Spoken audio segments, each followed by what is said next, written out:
अस्सलाम वालेकुम, आप देख रहे हैं के न्यूज HD। में हूं हारिस अली शाह गिलानी। चलते हैं आज की अहम खबरों की तरफ। खबरों का सिलसिला आगे बढ़ाते हुए रुक करेंगे दादू का, जहां से रिपोर्ट कर रहे हैं हमारे नुमाइंदे सैयद सफीर हुसैन नकवी। मिहिर बेटो जतोई लिंक रोड पर मुसल्लह अफराद की फायरिंग से 67 साला मोटरसाइकिल सवार खैर मोहम्मद शर गोलियां लगने से कत्ल हो गया। लाश पोस्टमार्टम के वर्षा के हवाले किया गया।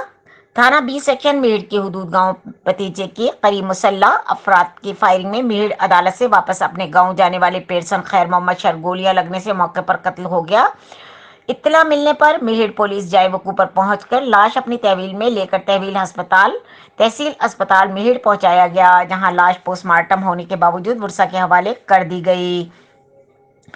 इस मौके पर मकतूल खैर मोहम्मद शर के बेटे जाम खान शर ने सहाफियों से गुफ्तगू करते हुए कहा कि मेरे वालिद खैर मोहम्मद शर मेरठ कोर्ट में हाजिरी के बावजूद वापस गांव आ रहे थे कि मुलजिम गुलाम मोहम्मद जलबानी और दीगर मुलजमान ने गोलियां मारकर नाहक मेरे वालिद को कत्ल करके हमारे साथ बहुत बड़ा जुल्म किया है। आखिरी इत्तला मिलने तक मेरठ 20 सेक्शन थाने पर मुकदमा दर्ज नहीं हुआ।